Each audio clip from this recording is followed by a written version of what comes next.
I don't think so. I can also communicate to you. You may not be able to see raised hands, so I'm happy to communicate. Okay. Yeah. I think because you won't, it doesn't quite display all of that. Unless we could pop up the participants window.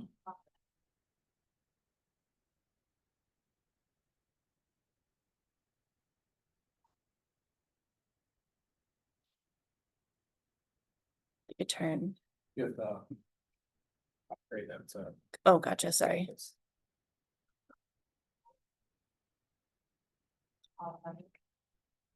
They got a sign up sheet. Yes. Is there a time that would be best to say that? Yes, I have you in my notes for announcements after we approve the minutes. Oh, perfect. Is that okay? That's perfect, that's right. Okay.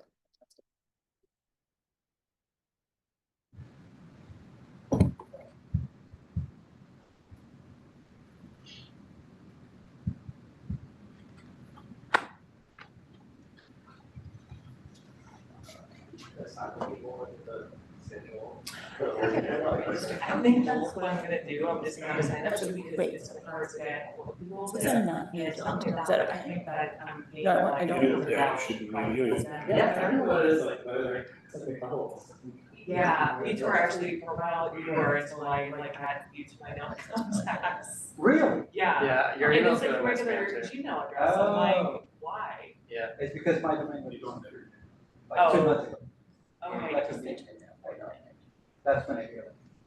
no, it's, but I think it just happens more. I just wanna So I keep Yeah, emailing people that like waiting. There are a lot of people I feel like who have to do it frequently, and I'm trying to like avoid that. But again, during summer, other times too, like people attendance is, you know, some people just during every meeting, so. Yeah. Probably have it if you want to do it.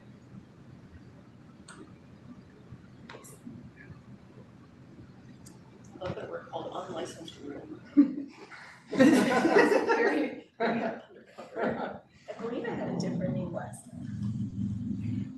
I wonder if this time we might. Audio unmuted. Like the mystery of it. Application zoom.us. Zoom escape. Escape.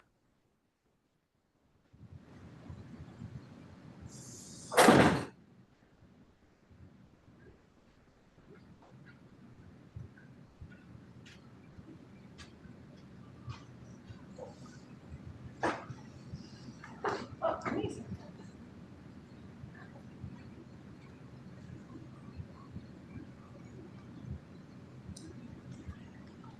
We have quorum, which is great, so we can get started. Welcome to the July meeting of the Pedestrian and Transit Advisory Committee. Who's our acting secretary tonight? Thank you, Preston. You got everything you need. Probably.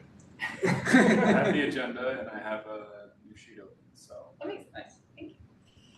Okay, we can start out with roll call of our members. Ted Alexander. Here. Ginny Alverson. I see Ginny online. Caroline Bodiger. Meredith Brown, cannot make it tonight. Laura Evans. Christopher Ferry. Here. You turn that on. Yeah. Thank you, Justin. Preston Gutierrez. Here. Suchoko Hirai. Brendan Marvin. Here. Steve Mulder. Here. Barbara Myers. Here. Bianca Rakunas. Dieter Pamplona. Here. Zach Rosenberg. Here. Alessandra Snyder, I'm here. Rob Stanzel. And Carol Bugaris. And our ex officio members, Will Nabaugh is not here. Kate White. Here. And Justin Schreiber. Here. Awesome. We can go to our guests. Hey, I missed my name, I think by 2. Laura Evans, I just got here. Thanks, Laura. Glad to have you.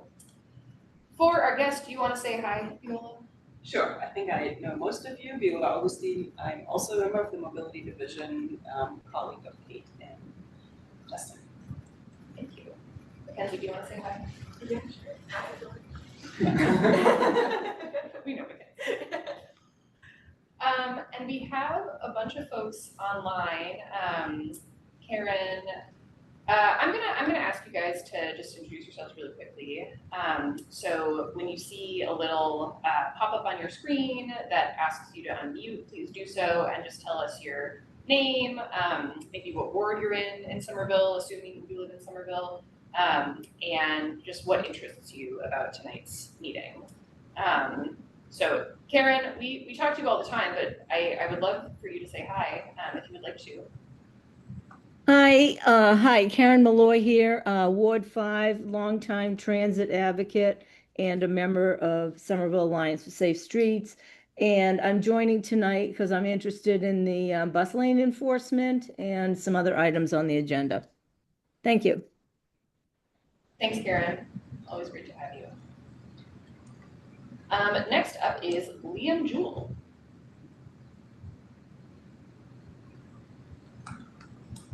Liam says that they live in Ward 7 here out of curiosity. That's great. Thanks for being here.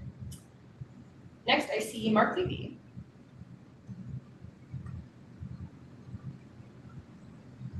Mark, you should see a little pop-up on your screen that says that you can unmute if you like.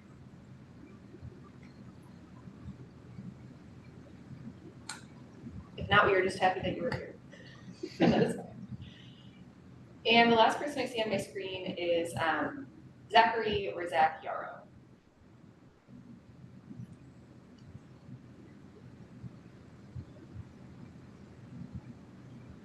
Zachary, you should see a button to unmute if you would like. If not, we are also happy to have you here. We're happy to have all of you. That's fine, you can't talk right now, it's all good. Okay, let us move into our actual agenda.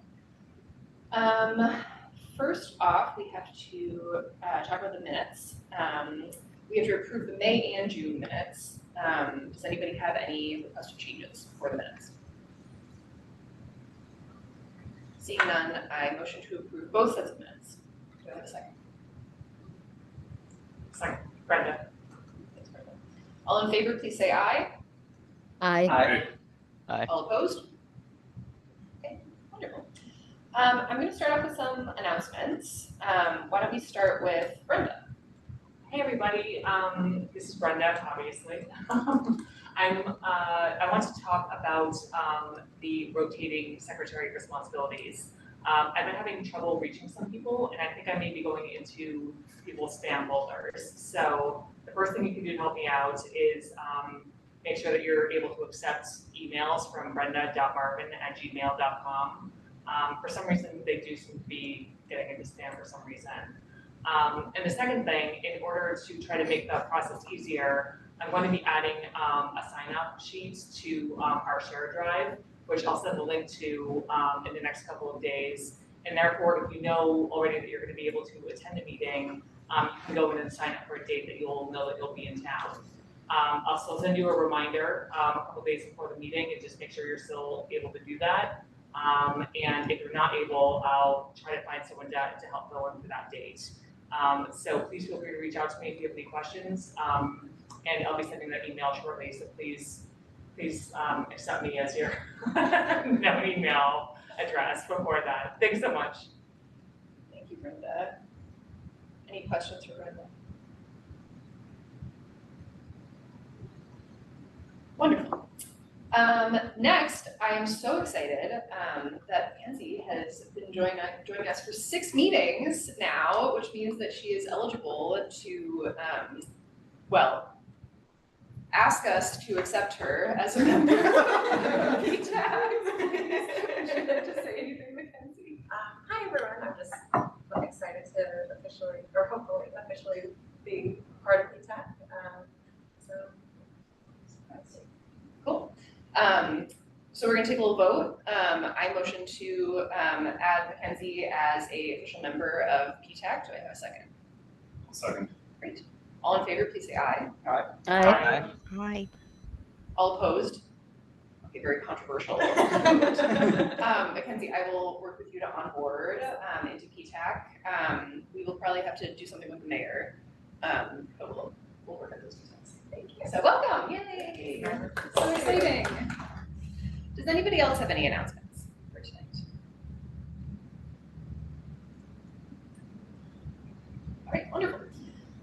Moving on to subcommittee updates. I don't think design review met, right? No.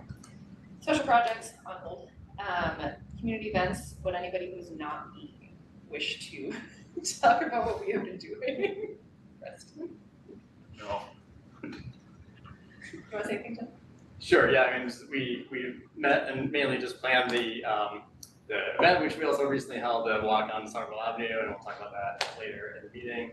And yeah, is there anything else that we've done since the last meeting? I think that's the focus. We are working on, or Alessandra is working on, We're all working on the letter, about our Union Square walk audit, summarizing the results. And that's kind of in the works, being circulated to people who attended the event.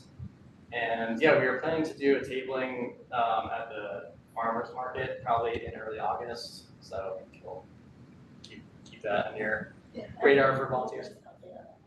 Yeah. Oh yeah, go ahead. Yeah, so I checked in with the Union Square Farmers Market manager, and she's still getting word that construction should be completed by the beginning of August, but they won't confirm yet that they'll be removing the scaffolding. So she did offer me to apply for the August 2nd and August 9th dates. And so she said, if you all are down, can I tentatively put you down for August 9th? I said yes, because that's what we had applied for, but she won't be able to confirm until much later in July. So we're okay with that flexibility, but also if at any point that it's too late, just let me know. Because the scaffolding is, why is that a barrier? Oh, yeah, I should explain. Just curious. They're doing work on the old SCAP building. My apologies for not having a proper name, but essentially the scaffolding is taking some of the parking lot where the farmer's market is located. So it limited a little bit the number of tables they could have this year. And because it's really prioritizing any farmer's market vendors, the community table is kind of an add-on. They kind of restricted the community tables this year until all of that's completed. I think from time to time they're able to squeeze something in on the side, but as their formal process, they've not been accepting community tables this first chunk of the summer. Can you remind me the date? Yeah, August 9th. Thank you. Yeah, no, thank you. Great. I guess the only other thing we did, which, and it wasn't really like a community events thing, but it was an event for our community, which is that we didn't really meet. We just gathered informally at Aeronaut, nominally to talk about enforcement. We had like 5 or 6 people. I thought it was a really wonderful conversation. I think I know Meredith is not here, but she was kind of the impetus for us hosting it as a way to just like talk about our differences of opinion. And I think we were able to cover a lot of ground during that conversation. It was not surprising to learn that we were all very much in favor of automated enforcement and wanted to continue advocating for that. But also talked through, concerns, but also trade-offs of like having the police do direct enforcement, and also some of the like costs and benefits of like actually working directly with the police. So I came away with just a greater understanding of where everybody stood. And yeah, I don't know if anybody else was there, wants to add anything. I think that covers it. I think we had a really nice conversation, and then Mba showed up as well, so that was actually my first time meeting him, which was nice.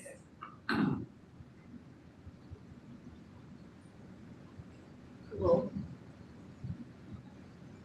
All right. Our next agenda item, I just want to check to make sure that, because I didn't see Alex in the waiting room or on the attendee list. So maybe we can skip around in the agenda a little bit, if that's okay with mobility, and first do our discussion on Somerville Ave, which I think you're here to present that, right? Yeah, very little presentation. Great. I heard. Yes. So for anybody who didn't get it, I'm Viola Augustine. I am a planner at the Mobility Division, and I'm the project manager along with 2 of my colleagues, Rishik Radon and Greg Hanafin. And we are the Somerville Avenue Quickbook team. The project is at the very beginning, and I will go through some of the slides This is from the slide deck that you will find online, and I know that link was shared, and I'm sure you all spent last night looking at it. So if you want to go to 25, let's skip all those first ones. Maybe not, some before. Yeah. Okay. So for anybody who's not aware, this project is from Elm Street to Bow Street. It basically picks up where the Elm Beacon connector ends at Craigie Street and then goes to Bow Street. It's also a quick build, so it's not construction. They're using movable elements. And if you go to the next slide, same reason for Elm Beacon, why quick build. This part of Somerville Avenue is also on our bicycle network plan. We do want protected bike lanes. It is not on the 5-year capital investment plan or it's not on the capital investment plan or the 5-year repaving plan. So we are beholden and we want to implement this by 2030, and this is our only way to do it, or one of the ways. You also understand that the benefits are actually that we can try out things. And if we do it in these movable elements, if something doesn't work, when in the future it turns into a permanent project, we actually have some data. We can say this worked or didn't work. So important for all of you, keep that in mind. And we also, for the duration of this quick build project, look for any feedback that is like, well, this placement of this flex post does not work for us. It's fun. So again, just a reminder, what we definitely can do, we can create protected bike lanes with these quick build. We can, there will be some parking removal because of that. We are not anticipating the same amount of parking removal than for Elm Street. We're hoping with some testing that we've done on the dimensions that we can keep both parking. That means though the travel lanes will be narrow. And some of the things we are trying to do beyond the improvement for bicycle riders is improve sightlines for crosswalks. We could also potentially, if there's a need by the businesses and users, change parking regulations. We have started the conversation with the MBTA on bus stops. Again, greatly appreciate your feedback, what bus stops work and whatnot, where you think a better location or maybe dropping one. And we can do some traffic signal timing changes if it's just software related. We might have some options to add equipment that is a little unclear. So we might be limited in that too. But it's definitely not included. As I said, it's not a construction project. We're not repouring pavement or sidewalks. We're not at this point adding speed humps or creating race crosswalks. New crosswalks. Any utility work is out, no lighting, and planters adding is at this point also not part of this project. And next. The timeline is we've given ourselves a lot of time. So we just, next week, we will close the survey that is still online. So if you haven't done it, please do so, jump on it. There's also the project input map. Today, I just came from our last business block walking, so we're really closing the community outreach phase. And then we have the fall and winter to hire a designer and create our first initial design options. And I love the fact that it's fall and winter. It seems rather long, but we love going out to the public outside. And obviously we cannot do that in the winter. So we've given ourselves until spring to come back to you with these options, and then again have the month or two for outreach, welcome your feedback then, to turn into go into final design development in the summer and fall of 2026, and we're not anticipating implementation until 2027. So again, we've given ourselves a lot of times, which is good in one way, a little sad in others, but it's going to be a good outcome because of that. Slide down. Okay, skip that. Skip that. We can quickly kind of go, like, I hope you've all, like, I know some of you went on the walk, which I greatly appreciated. Thank you for making it in the heat. So we know kind of what the existing roadway layout is. It's a mixture and you can continue going through it. There are lots of sections where it's parking on both sides. You can see it in the plan, but also in the section. And this is where we, at the top, you see the existing. Now, I want to preface it, this is just us going out with the measurement tape and sometimes measuring from maps. So this is not a precise, we might be off by inches or sometimes even a foot or two. But we believe we can add protected bicycle lanes or by very narrow ones and keep the parking on both sides in this scenario. And then the next slide will show the scenario where sections are where there's parking on one side. Again, we believe we can add the 2 bike lanes and keep it. And here you see, it's like the drive lanes can stay at 11 feet. This is just suggestive and kind of like, hey, we can keep it at 11. In these sections, we might have wider parking lanes. Also note, the width of the sidewalks will not change, obviously, because we're not changing curbs. Next one. And then you have all the areas at crosswalks. But there are also some where there's not a crosswalk, where the sidewalks are wider, either on both sides or on one side. And in those sections, there's no parking. And again, we can accommodate bike lanes there. And next slide. So this is just an anticipated layout. Again, we try to test, what would it look like. You can see that on the right, that light, whatever yellowish, is a crosswalk, and we're trying to make sure that the sidelines are there so there's no parking right next to it. Next. So this is just an image. Hopefully you all know what it looks like on Holland Avenue. It's a very similar cross section, i.e. the dimensions for each of the lanes and sidewalks are similar. Intersections and crosswalks, that's probably the more interesting for you guys. There are some larger ones. Park Street is one of them. There's the one at Lowell Street on the upper left. Dane Street is on the lower left. And then just an example of the crosswalks across the side streets. So Somerville Ave, I think in the early 2009 or so, was redone. And so you see all these brick crosswalks. They are failing. We all know that there are holes in that. Again, this is not within our scope. However, we are working with DPW and engineering to see what we can do. I'm not promising anything. This is maintenance, but we're trying to make sure that there's a little bit of focus in the next 2 years on this. And so far, we've gotten good feedback, but they also have a lot of other streets to work with. Next slide. So I already talked about possible improvement changes. We could do signal changes. So if you could let us know what your experience is on these crosswalks, on these intersections. Is there enough time for pedestrians? Do you see a lot of pedestrians just running over by red because they wait? So any feedback, personally or observing, would be great. Some of the signals we might not need. You can also let us know or emphasize, I know Ted was like the one in front of St. Anthony, the church, is great because it's an old traditional pedestrian signal where you can push the button and it's red or green. We love that, and that feedback is great, but is the location the right one? Is that really needed here, or would a just regular crosswalk be enough? So that's the kind of feedback we're looking for. Next one.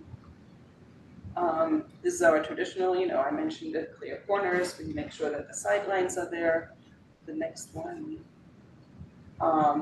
There might be some options for center line hardening, maybe a market basket. This is something where you don't feel safe. There are lots of large curb cuts, as we all know. The Dunkin' Donuts at Central Street and Park Street. Market basket, there's a lot of in and out.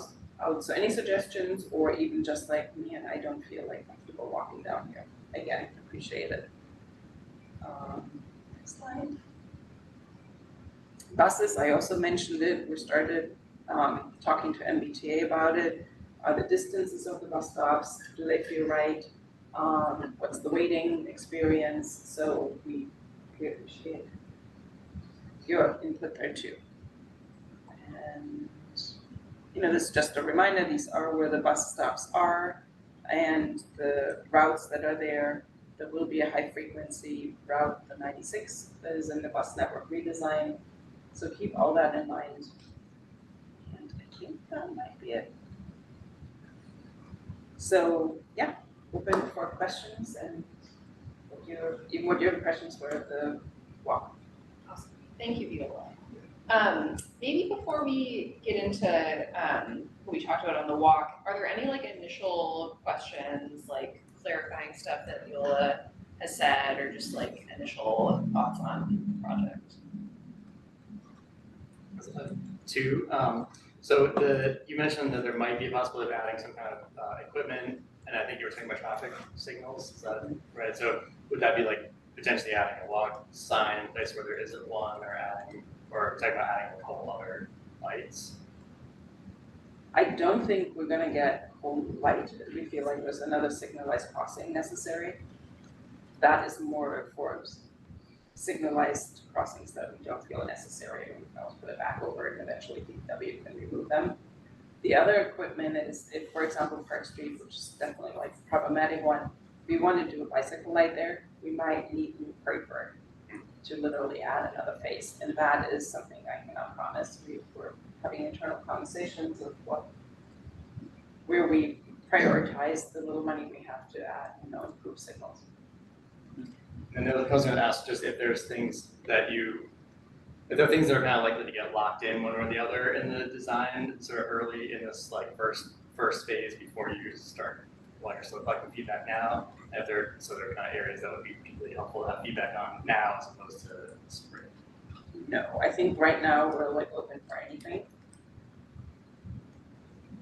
Okay, answer that. It's like, I think so. Yeah. I mean, is there something that's going to kind of determine the path of the project right now if we miss our chance? I don't think so. I cannot think of anything right now. Okay. And as I said, because we have a fairly long timeline, I mean, if a brilliant idea pops into your mind in a month, perfect, let us know. Transportation at Somerville, you can directly address me so people know if the owner needs to take care of it. But yeah, no, it's like, and it's, I mean, honestly, it's a pretty straight street, straight sections.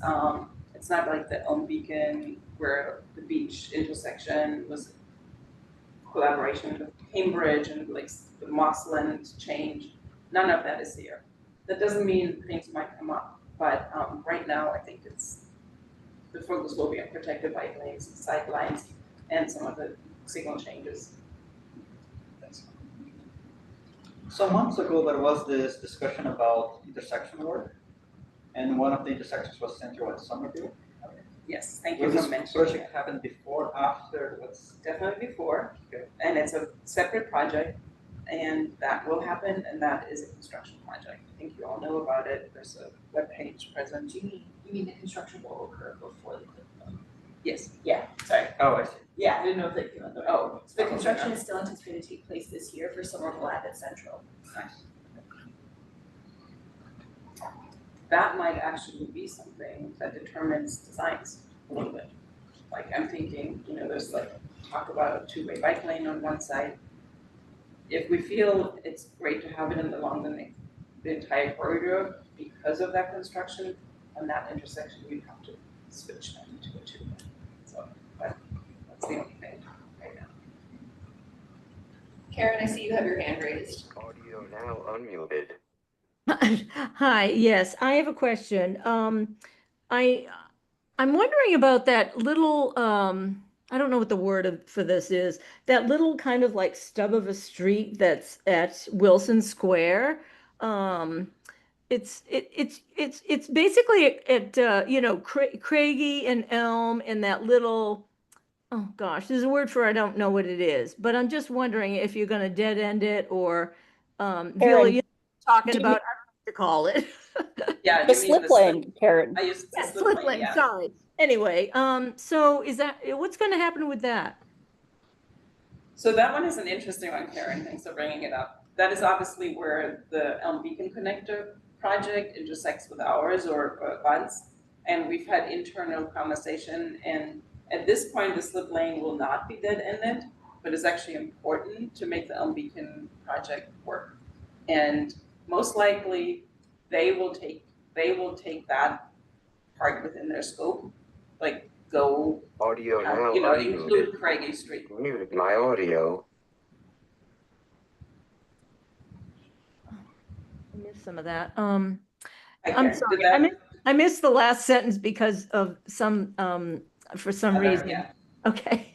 So what I said is that most likely that will be within the scope of the Elm Beacon Connector project. But as far as the slip lane is concerned, I'm pretty certain that we're not gonna close it. Okay, I didn't see it in the Elm Beacon. That's why I was curious. That's why I'm asking the question here. So I don't, I'm just curious of which project it would be in. Okay, and you think it's not going to close? Okay. Yeah, no, thanks, Karen. That's something that we are still kind of processing all the feedback that we received in the spring for the El Beacon Connector project. Okay. We did hear a significant amount, as I'm sure P-Tech is not surprised, about the Craigie Street and like the whole Wilson Square intersection. So it's something that the mobility divisions were talking about. And we felt that it makes a lot of sense to tackle some of that work in the El Beacon project. We're just gonna bring that back in the next stage of when we release the kind of more final designs for El Beacon. Okay, thank you very much. I have a question. There's an office, like a newer office block along that route where they redid the sidewalk and the bike lanes up on the sidewalk. I imagine, was that part of like the plan the contractor had to pay for that to be redone? Yeah. So if anyone redevelops stuff, they have to kind of redo the sidewalk? Yeah, if it's a Okay. development of a certain size, and I'm looking at Justin, who knows the development reviews much more. Do you know what I'm talking about? Sorry, I asked that question again. Oh, it's that office block that's along Somerville Ave, that's sort of near like Forge Bakery. Oh, yeah. Yeah. Excuse me, why did they have to do that? Oh, well, I was just sort of wondering, because obviously whatever you put in is gonna connect to that, and, Yeah. I know we don't have a budget for it, but I was kind of wondering how it got there, I guess. That lab building, the planning board required them to review the Got state, and we added conditions around protected bike lanes, so it's not sort of guaranteed for any project, but like it's a full block, it's a pretty big building, and that's the recommendation, just like mitigation generally for the Got it.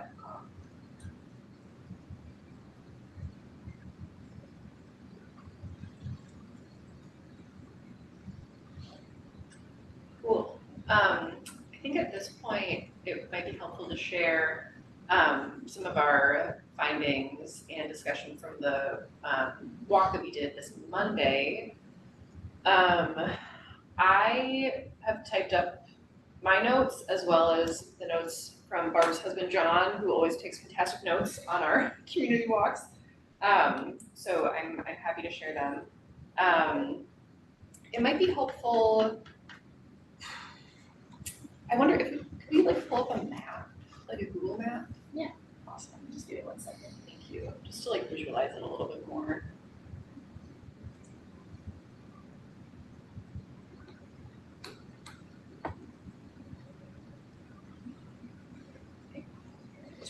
I'll pull this up and just let me know if you want me to zoom in on any specific locations. Okay, we're gonna start at the Bull Street intersection of Somerville Ave. And I think what I'll do is just kind of summarize the conversations that we had at each intersection, and then if folks have like additional thoughts that they want to share, I'll pause and they can jump in. Is that okay? Let's see. Yes. Yeah, that's great. Thank you, Kate. So this is where we started our walk at Wilson Square, but this is the first intersection we really talked about. So here participants were talking about noticing that a lot of cars were turning, like they were going down Somerville Ave, mostly eastbound, and then trying to take like a left or a right onto Lowell Street and seemed to not be yielding very effectively for a lot of pedestrians. Folks noticed that a lot of the crosswalk markings were faded and hoping for repainting as part of this project. Folks noted that the signal timing didn't really feel too bad at this intersection. They felt like they didn't really have to wait very long to cross. And there were a few cyclists in the group who said that they generally feel comfortable near this intersection, which is great. There were a few recommendations that folks had, including a great idea from Mackenzie to better identify the pedestrian tunnel on Somerville Ave, just so it's more readable by people. And then also, I think Ted noticed this, which I had never before, but the driveway of the house adjacent to that pedestrian tunnel has its own light and signal phase. And we were like, oh, that's kind of crazy. I think So, Preston gets credit for that one. Yeah, Okay, they Preston. have like a 8-second long green just for that one 2-car little area. It goes every cycle. So everyone, like the cars, the bikes, the pedestrians are all waiting for the light. so we were like, maybe no, maybe we don't need that. I think it's a great, like, I can't tell you how often I use it because I live on the other side of it and I've never noticed. And I'm really, Any additional thoughts on this intersection? Any points that you want to disagree with or underscore?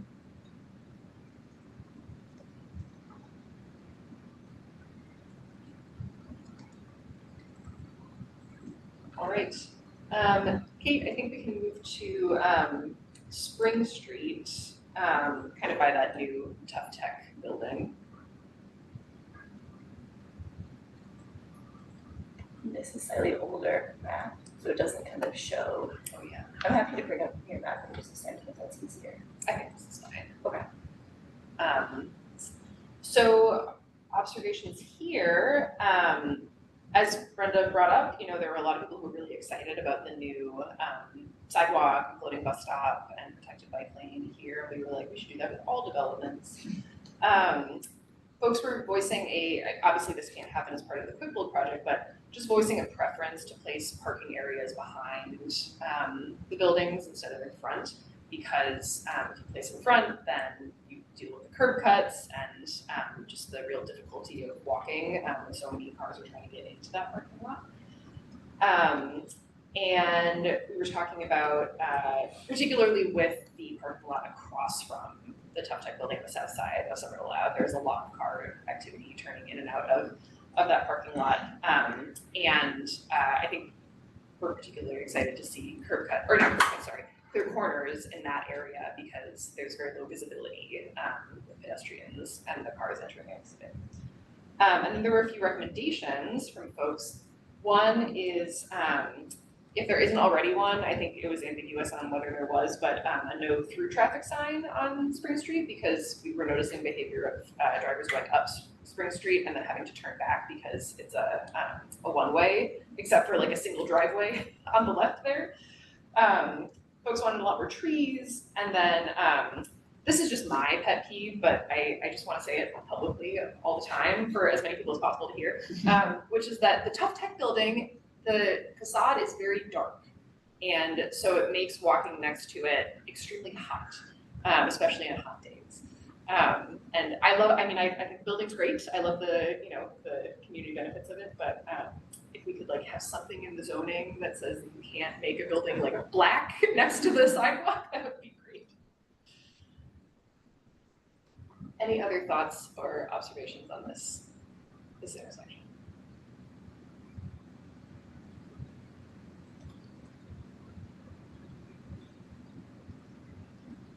All right, moving on to Beach Street, which is right in front of like Conway Park and the Veterans Memorial Rink. Folks observed that the sidewalks felt really nice and wide along that stretch between Spring Street and Beach Street, but most of our conversation here was really dominated by the need or not for the signalized crossing in this area. We were kind of in two camps. On the one side, there was a question of whether this was really needed because the Central Street signalized crossing is quite close to this area. Someone was suggesting using rapid flashing beacons here instead of a fully signalized crossing, especially because that kind of crossing works really well in Union Square. Like, it just seems like a magic crossing that cars just stop at. But then there were a few folks, there was one person in particular who had kids who like did sports at Conway and at Veterans Rink, who was saying that it's just completely impossible after like games to actually like turn left out onto Somerville Ave from the rink. And they were saying that can create really dangerous situations for all people who are trying to traverse that area. Thinking about pedestrians, like if there are a ton of cars who are trying to like jockey for space and they're trying to cross that curb cut, then that can be dangerous as well. Someone brought up the thought be a light just for that driveway out of the rink rather than a full signalization. But I don't think we arrived at like a conclusion about that intersection. Any other thoughts? Any other opinions on whether this signal is needed from the group? Well, I think you captured my feedback in what you just said, but yeah, I think if there's a way to add a signal, I don't know about taking it away, but like add a signal at the driveway that is somehow synced up, that sounds like probably it's complicated, but I think it could help a lot because after the games there especially, it's just a mess.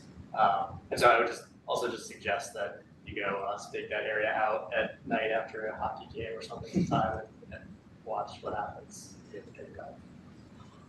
Yeah, and I think what the person said was that they use the light to then find a moment to cross. Yeah, but it gets backed up, so they just pull out into the opposite lane, like That's right, that was, because with just one or two cars at the light, it blocks the driveway. So to turn left out of Common Park driveway, you have to just kind of pull into the opposing traffic lane and then wait there, or the sidewalk.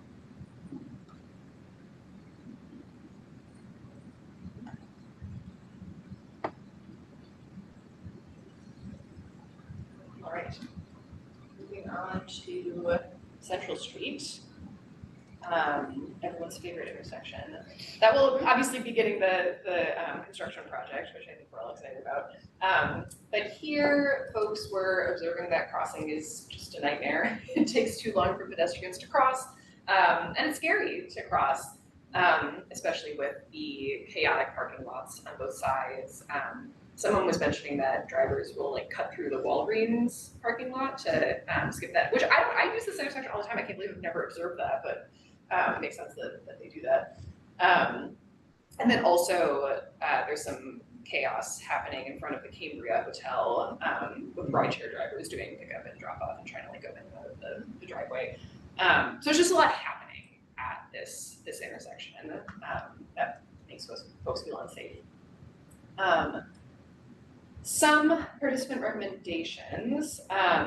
One was around raised crosswalks that cannot happen for this construction project because it's already been designed, but to keep in mind for future ones is for folks who are visually impaired, the raised crosswalks can be difficult if like there aren't tactile markings to show like where they start kind of sloping down. So this person said that would be helpful to add in the future. And then someone else was suggesting that it'd be great to have like a ped bike signal at this intersection, especially for bikes that are coming from Park Street and trying to take a left onto Somerville Ave, because that could be a difficult movement to do if there are also cars coming. Any other thoughts on this intersection? I am also in this intersection quite a bit, and I tend to walk sort of towards the upper left on this map, and I'm constantly worried that someone's going to right hook me as they kind of swing wide and fast around that corner. Yeah, right there. So some hardening to slow that turn down would be, I think, very valuable. Thanks, Laura. That is part of the plan right now for that intersection. That's correct, yeah. Alessandra, what was the last thing you had said? I had said, it'd be talking about making it easier for bikes to take a left turn from Park Street on the south side of Somerville Ave onto Somerville.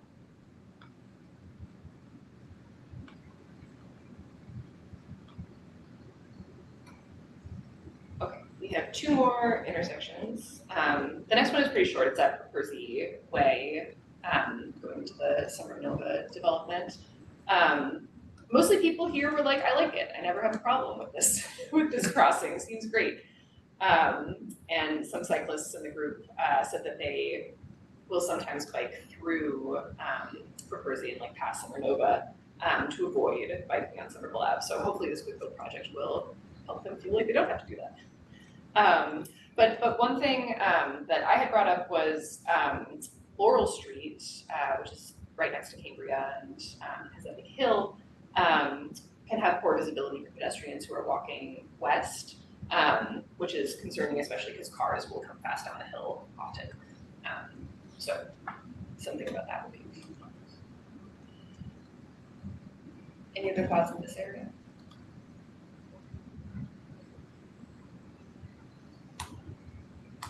All right, our last stop was at the end of the project area near Market Basket. And this was another area that folks are pretty concerned about, just because there are so many driveways and curb cuts and cars trying to exit and enter.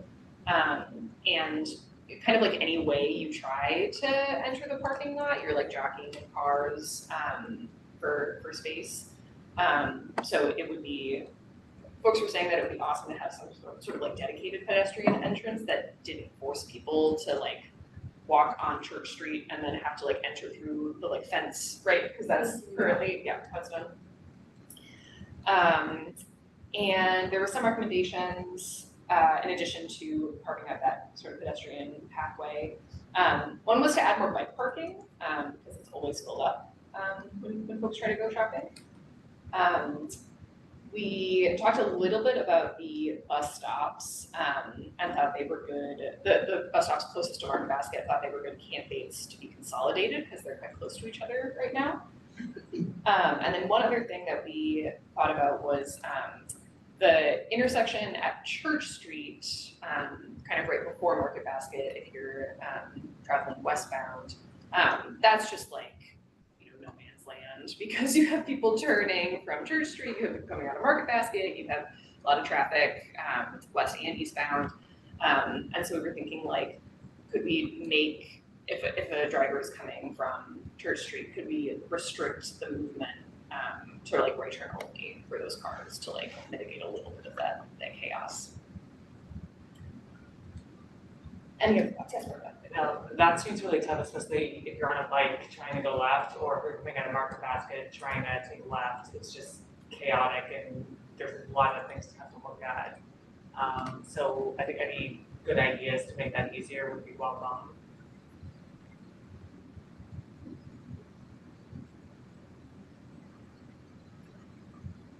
Anything else here or in the project area as a whole?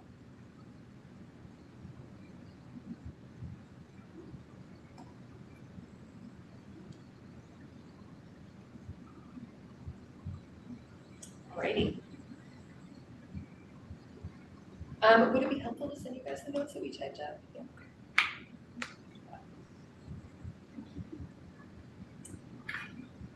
Okay, that is our discussion on Somerville Ave. I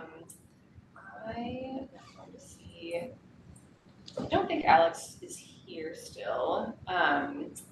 So I think we could do any number of things. One, we could just do the city update and come back to the automated bus lane presentation at a different meeting or at a different time. If one of you felt like you could present that, then we could do that, but it's very last minute, so we do not need to go in that direction. What do folks think, especially mobility? We should probably come back to it. I personally not very. Yeah, I was saying. Makes sense. Why would we? Oh. We shouldn't have to be. Do you want to check in with her, or should we?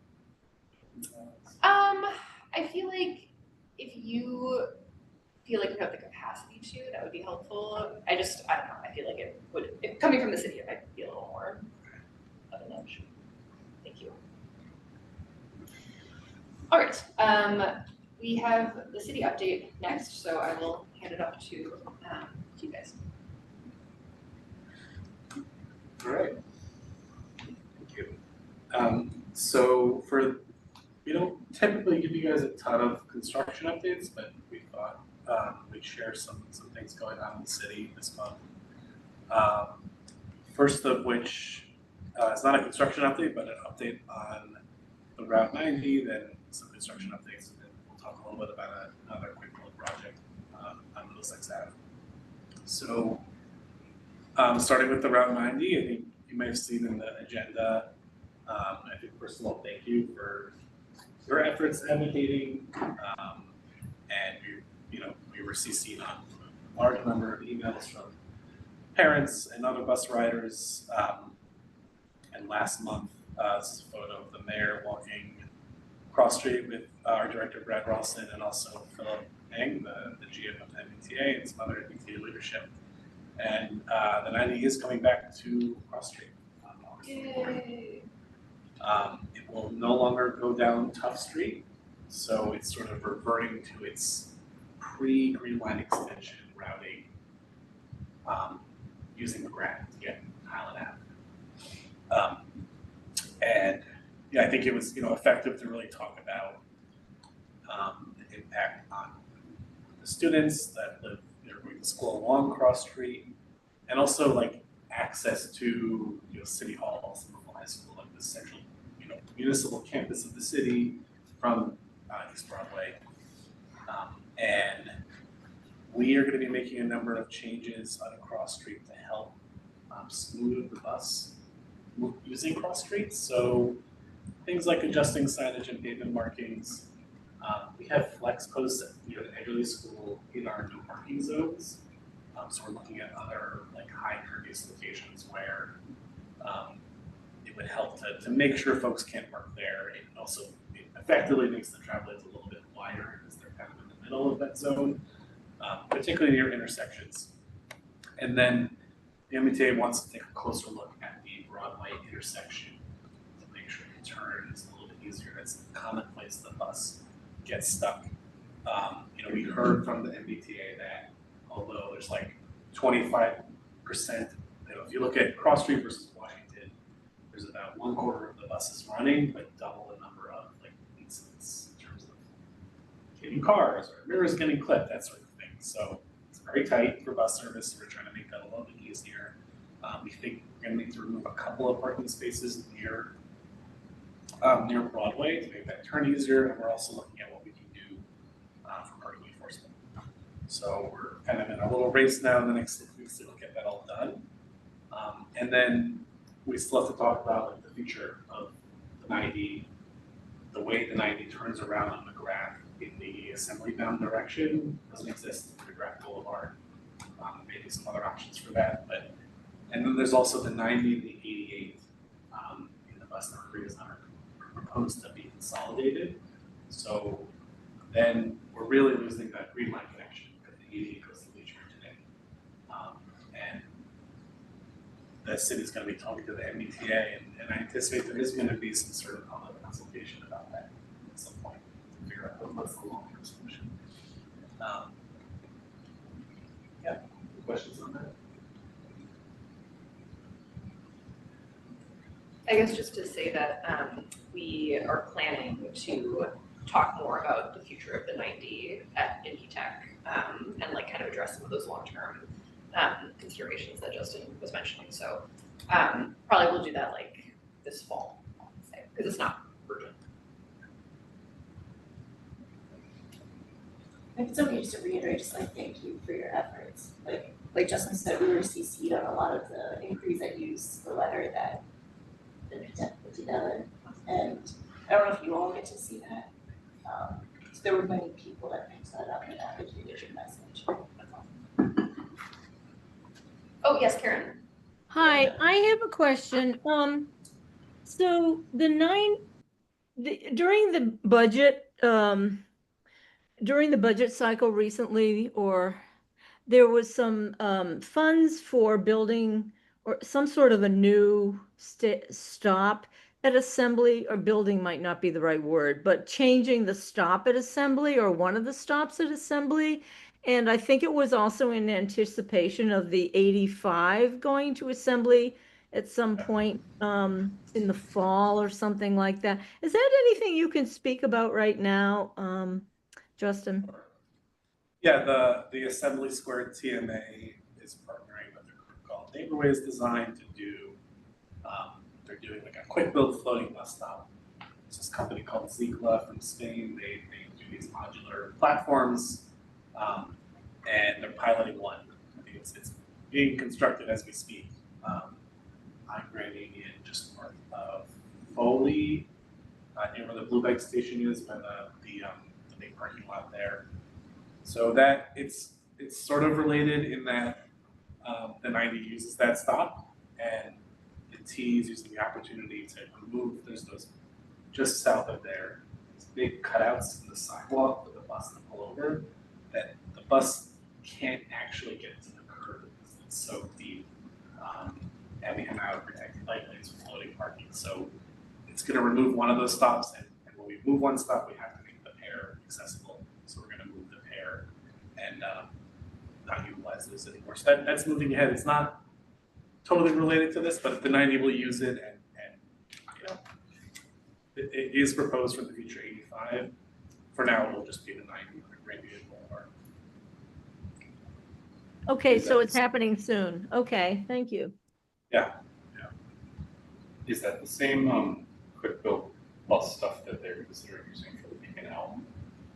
Like the dead ending for Mossland? Or is that Oh, yeah, we're Yeah. looking, we don't know for sure if we're gonna use this eco products for the Mossland dead end, but that same, it's called they use the term vectorial, which is like the shape that we were looking at, which is a very like square versus like you might have one that's more slanted that would be mountable.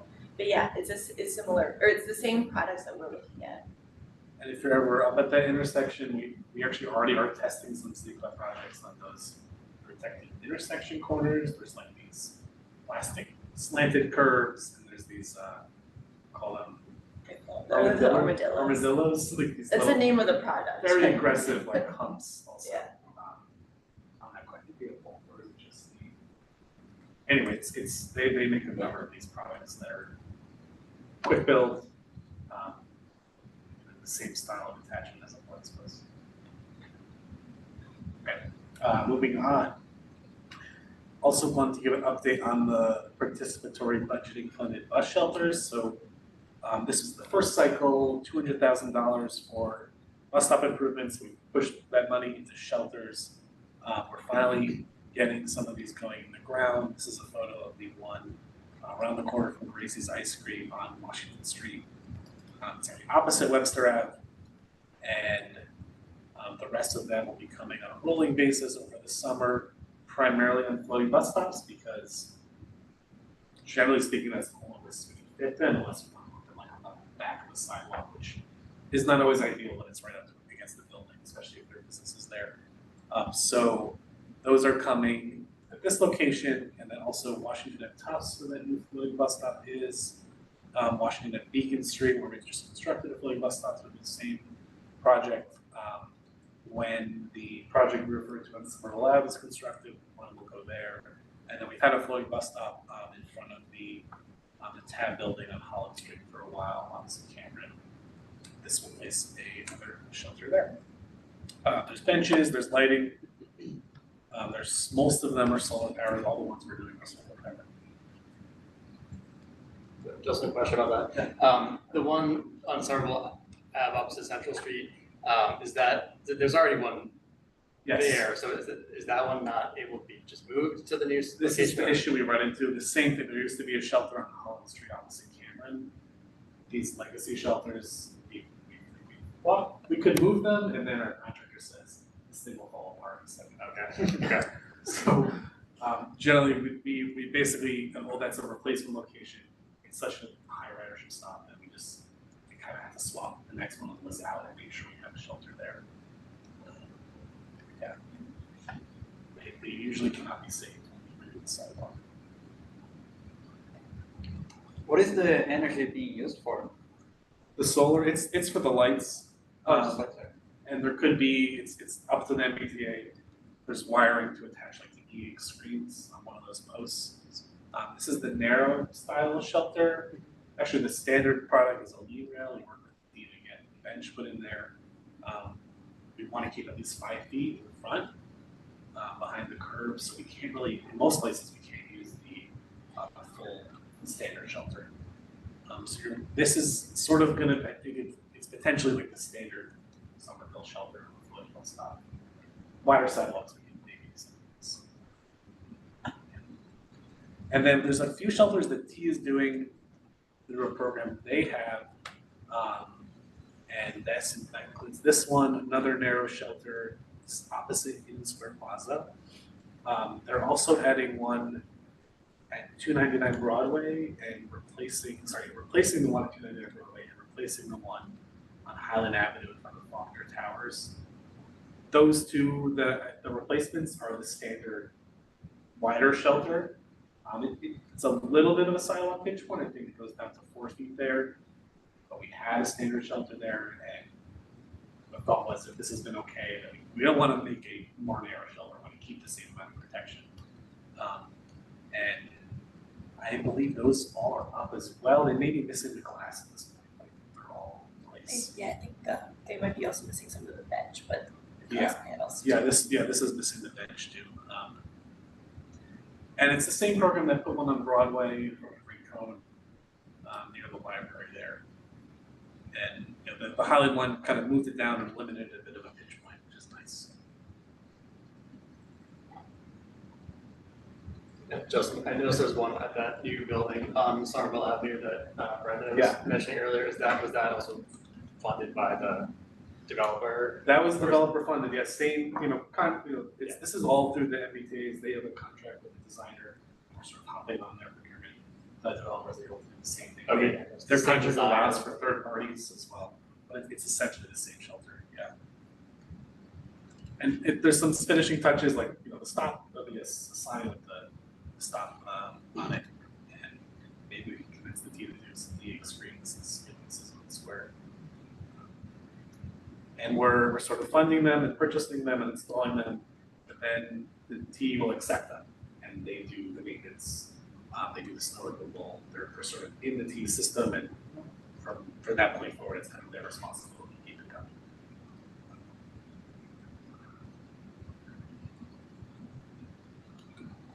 Cool, we also just thought we'd describe some pedestrian improvements that have occurred. We always talk about the larger projects, but sometimes just like the number of just reconstructed sidewalks that are going on or new curb ramps. Just wanted to give you an update that through primarily the pavement sidewalk management program, so kind of not thinking of Spring Hill and sewer separation as larger capital, just through our regular maintenance program. So far this year, there are reconstructed sidewalks on Holland Street between Claremont and Teal. Also at between Cincinnati and Davis. Welcome to that area, you've probably seen it because it's such a busy area. Also in College Ave between Park Avenue and Davis Square. So really just finishing up those Holland Street and College Ave projects, which began a couple of years ago. There's also reconstructed sidewalks on Meacham Road between Buena Vista to the Cambridge City line, to Gorham Street between Holland Street and Howard, around Osgood Park. I actually have this on the next slide, but there are also 2 new raised intersections. I'll touch on that in a moment. I think also many of you also might be really excited like us. There is now a tree bump out on Walnut Street in the most inaccessible, it's probably not the most inaccessible, but I think we've all tried to climb those routes, tail and sidewalk. It is fixed. So if you don't travel that area frequently, please check it out. And if you remember what it was like, yeah, just a very exciting thing. As I mentioned, we also have 2 new raised intersections. One is at Oak Street and Hilton Street, and the other is at Hanson Street and Skean Street. And then our contractors have also been doing a ton of either if the location had missing accessible curb ramps or they were poor quality. And so I've got a list here. I'm just going to read them out so that everyone on the call can hear. But new curb ramps at 68 Glen Street, on Benedict Ave at Broadway, Clark Street at Newton Street, Franklin Street at Oliver Street, Glen Street at Mountain Ave, Glen Street at Webster Street, Highland Road at Boston Ave, Rogers Avenue at Boston Ave, Weston Avenue, Clarendon Avenue, and Princeton Street at Alpine Street. And finally, on the community path, if you travel the community path at Thorndike Street, it's going to have no curb ramps into the community path at that location, so there are now curb ramps both the north and south side. So just wanted to share that if anyone had any questions, if you're not as familiar, just kind of the more main part of our pavement and sidewalk management program. Obviously, we're really excited in the city of Somerville that we use that program to do our complete street reconstructions where we put in and use a bunch of new safety designs, but we also continue the work of installing missing accessible curb ramps and reconstruction sidewalks that are of poor quality. Not to complain because it's all great, but Detour. do we like this idea of raised intersections with, on asphalt? As opposed to the bricks? Is that to us or to the? To everyone, you know, it's like, because the places that have them feel like they don't do the same thing as the bricks do. Like they don't call that much attention to a pedestrian intersection as, you know, as the bricks do. But I may be wrong. I do think that the bricks are harder to maintain is the thing, and I've definitely tripped over some of the crosswalks unfortunately, but, I also think they look prettier, but I think that these ones, maybe last longer in terms of having to repaint them or anything. Yes, on the West Broadway project, we're actually trying something new, and it will, I never know what exactly Oh, it's yeah, like. I can talk about it. I think, Brandon, you kind of hit the nail on the head in the future as well, as like there are pros and cons to doing it in asphalt or to do it in brick. Asphalt is easier to maintain and to construct, and it's more cost effective, so it allows us to do more. Brick can be more expensive as well as the maintenance on it, and we've had a really hard time maintaining, especially bricks in crossings, right? When we primarily use them, we've seen the East Broadway ones, the ones along Somerville Ave, and so we've moved away from utilizing that. But what we're really excited to test, you might be familiar with the West Broadway plans. And we're also, when we put out the Western Pro plans, that same thing of the race intersection is essentially, it's, you can put on pavement marking, it's very thick, that has the brick-like appearance and a little bit of that texture. And you can just apply it to the asphalt. And we found it fits within our kind of cost constraints.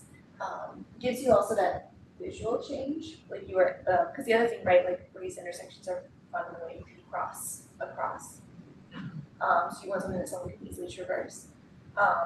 But if, you know, Eversource comes in and does a trench, which they love to do, which is also why there's a ton of Somerville Ave crosswalks that, Right.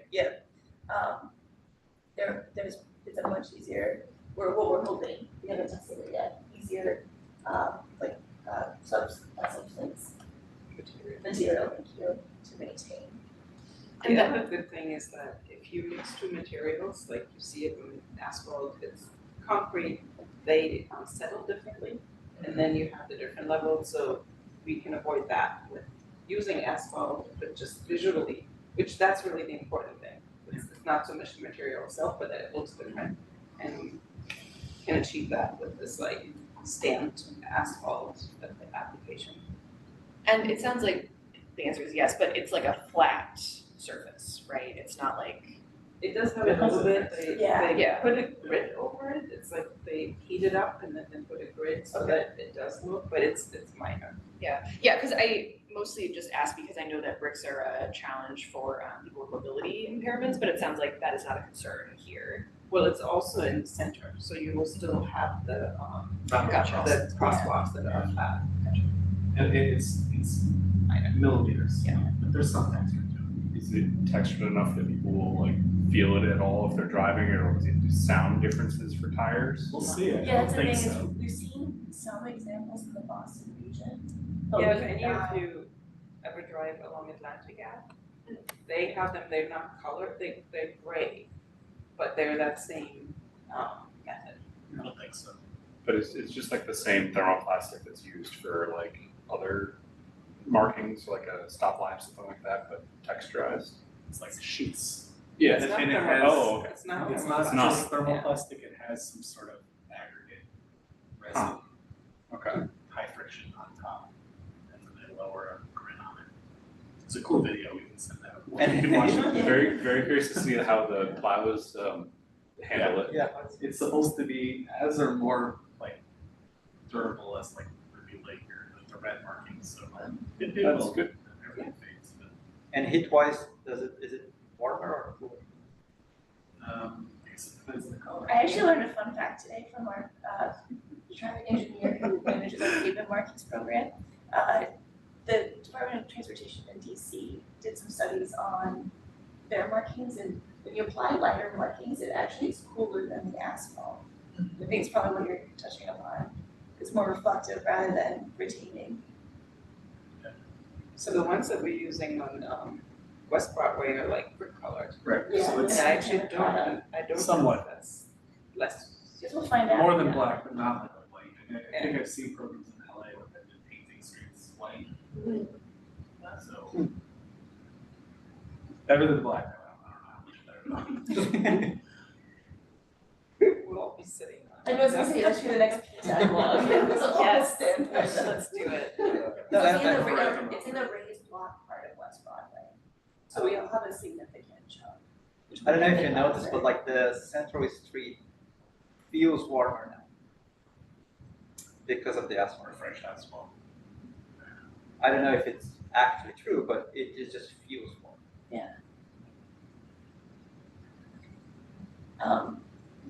Well, cool, and we've sent this list out, so you have it. This is just as to date of 2025. It's not the full list, but we just thought like it's middle of summer, why not provide that update?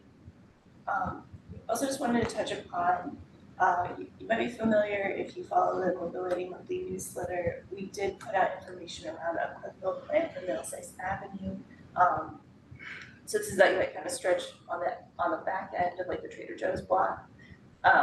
It's primarily for protected bike lanes, but as you can see, we want to include clear corners. So the parking will be floating, and then clear corners of the crossings. If you travel Middlesex Ave, many of the pavement markings in general are just very faded. So because we were gonna come in and refresh the plan, and it was on our list on our plan. We didn't do a full presentation to get feedback. We do anticipate installing this in the fall, but we would love any feedback if you have any. So if it works for Peter, we're happy to take any questions. I'm gonna specifically touch upon some signal phasing at Foley Street. But if you wanna dig into my apologies, I didn't include the link here, but if you just look right on our website in the Middlesex Ave, that Signal Voice page will pop up. And you can see the full design. The thing I wanted to touch upon in particular is that we're proposing signal phasing changes at Middlesex Ave and Foley. And this is to really accommodate more bike movements or safer bike movements. But I just want to highlight, because I know we've had this discussion, that it would be moving away from an exclusive pedestrian phase, so that you could cross both at one time or diagonally. You will have to wait for different crossings. However, as Adam explained to me, it is actually, even if you're making 2 crosses with this signal phasing plan, as a pedestrian, you would actually be waiting less time. And then it also provides a more protected movement for bikes. So we've got the kind of 3 phases as proposed here with the approximate number of seconds. So at max, we're looking at 120-second signal cycle, but just providing those opportunities for people. I'll pause on this in case there's any specific questions. And we have this detail on the website as well. And it's protected concurrence, there are no turning on. Yes. Right, because we have different turn lanes. And folks may be familiar with that large and empty lab building at this location. They're rebuilding the Kensington connector, so there's the multi-use path comes out right there on Middlesex Ave. So we're trying to make sure that's accommodated.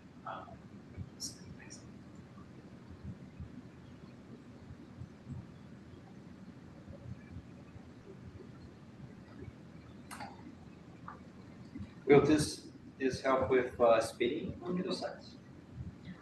We're gonna be visually narrowing the street. I mean, not actually physically in, but also visually narrowing the street, because right now, especially if there's not folks parking, and there was previously some angled parking.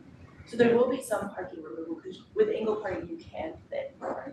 So I think we are looking at it's approximately 25% decrease. However, we are not as concerned about parking removal in Assembly Square, given the number of garages and just the parking lots that are there now, but obviously if you have any feedback, we'd love to hear. We also we sometimes see kind of charter buses just being parked there for long term, or kind of like, not just that, kind of more like having that turnover. And so we want to just kind of more formalize the parking lanes, provide a protected bike lane, especially because, right, if you're traveling on bike, it's not always the easiest to get into some Assembly Square, just to provide an easier connection. And then refresh all the crosswalks. And is the goal for the bike lane to go into McGrath or to? So towards if, Mystic Road? if from the north end, it terminates, is at Great River Road, right? At the circle? It goes right into Bellsway, McGrath. So it doesn't, it basically, once we hit the state jurisdiction, it sort of becomes a shoulder, right? So, folks may be familiar with the 2838 project. That's doing a multi-use path under that spaghetti bowl. There's a shared use path. It's outside the scope, but there's an existing sidewalk sort of on the opposite side of the second lane. So once you hit McGrath, the intent would be you're connecting, you're using the crosswalk and then going down on the shared use path.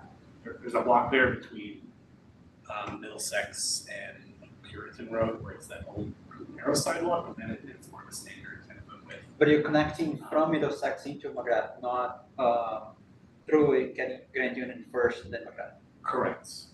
And then also connects on the other end with that other liability that builds some protected bike lanes. And then, in our bike network plan, we're putting a facility on Mystic Ave itself to sort of close the gap between where this would end and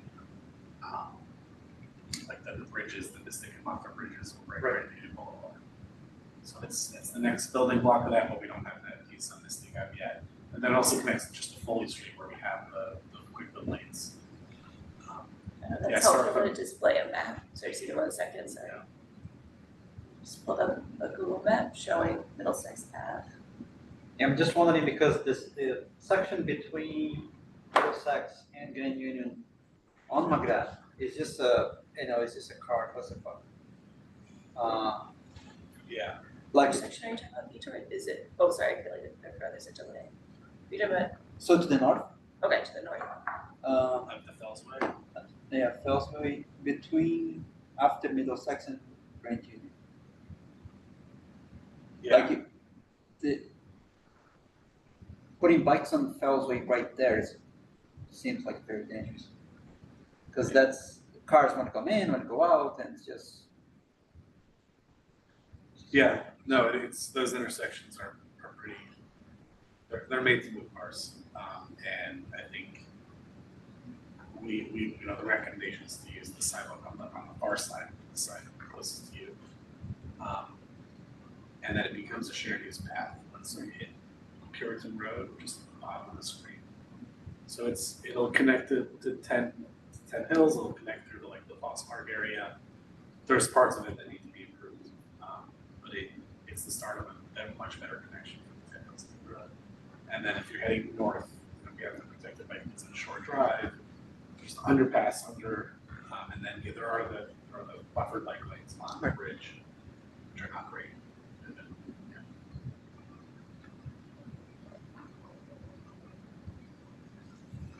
but for folks like arriving via the Gatsby connector, it's a way to get into Assembly that's a little bit better. If you're going out to Staples, you can use Middlesex instead of Grand Union. And then it will definitely visually narrow the street. It's very wide open, very little people marking the street. Yeah, we do have some available. I think we collected some data on Middlesex Ave in fall of 2024. I think it, probably bring that back, but it's on some of the traffic calming assessments that are on the traffic calming page because it was in that same batch with some of those. And as you can imagine, high vehicle volume, high speeds.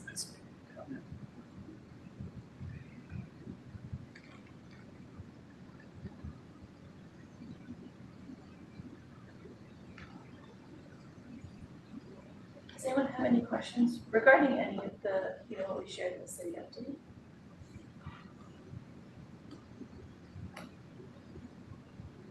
I'm kind of curious about just your experience like taking on a participatory budgeting project. Like I know they like advised with you before you were like, yes, okay, we can take that on. But I am just curious like how like the process for like working it into your schedule and how you might like approach if like another one is funded, for example, like something like this in the future and like lessons that you might have learned. Sure. I mean, particularly around the bicycle lanes, it was a challenge to fit the demand of the first round in that it's a project that we had scheduled or planned for. And what does that mean? Like, we have a work plan and we have our workload, and then how do we add that? Just people resources. It's great that we have additional money. And then also, we're struggling to, not struggling, but we're, you know, our goal is to implement the priority network, and the demand was to do something. Yeah, the definition was hard for us, even to understand what does it mean to implement something that was not on our plan. This is from cycle 2. This is from the first Oh, cycle, okay. yeah. And so the lessons was learned in the cycle 2 does not have those. It's like, this is money in support of implementing it. And I mean, luckily, with everything that is currently happening and funding shifting, that was super helpful. And it's easier for us to incorporate, you know, we're already planning it and it helps us do it. And I don't know, Justin, about the bus shelter, you were kind of more involved with that. I mean, it was fairly straightforward, a lot of administrative steps with the team. I think they're not used to having cities do this themselves, but they're having to support us and kind of set the stage for making this easier in the future. And really, the one that they installed on Broadway was like one of the first new shelters in the city in a decade. Wow. So we've lost a lot of that muscle memory. Yeah. There's a bunch of offices. I think that's another point, it's like when we heard about this with the right, it's like, oh, we need to do that within a year. And that's another thing, we don't always have control, like coordination with the MBTA, contract availability, material availability.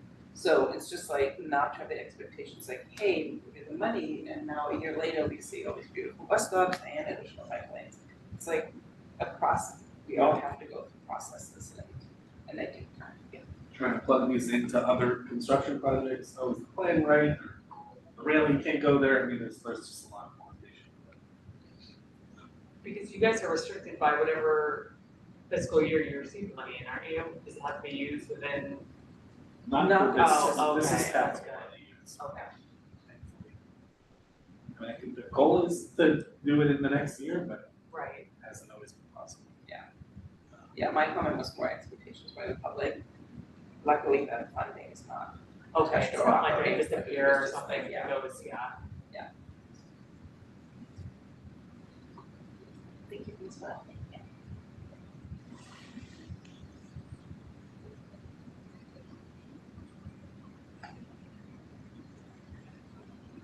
Anything else anybody would like to share? Or say? Thoughts? I remember one meeting where I was like, okay, time for the meeting, and like 3 people were like, wait, I have something to say, so I just really don't wanna do it. But it sounds like there is indeed nothing else to say, so thank you all very much for being here. We will meet again in August. And I think we're good to meet here hybrid for the foreseeable future. We'll let you all know about tabling at the farmers market. We hear from Kate with confirmation. If you want to get your volunteer tabling and event support in. You're shopping at the same time. Table for a little bit, we're doing shopping. Yes. Yeah. And last year we used a bunch of like little veggies Yeah. as like paperweights, so that's fun. Yeah. You wanna do that? Last year I still hold that memory, I think 10 hours, or we were together, and maybe it was here at that point too, the kid with the bus net, who was just obsessed with buses, Yes. couldn't read yet, but like heard the announcer, so knew by the sheet. Do you remember that? So, That's beautiful. yeah, that was a great moment. I love it. All right, thanks everybody. Have a great rest of July and stay cool. Thank you.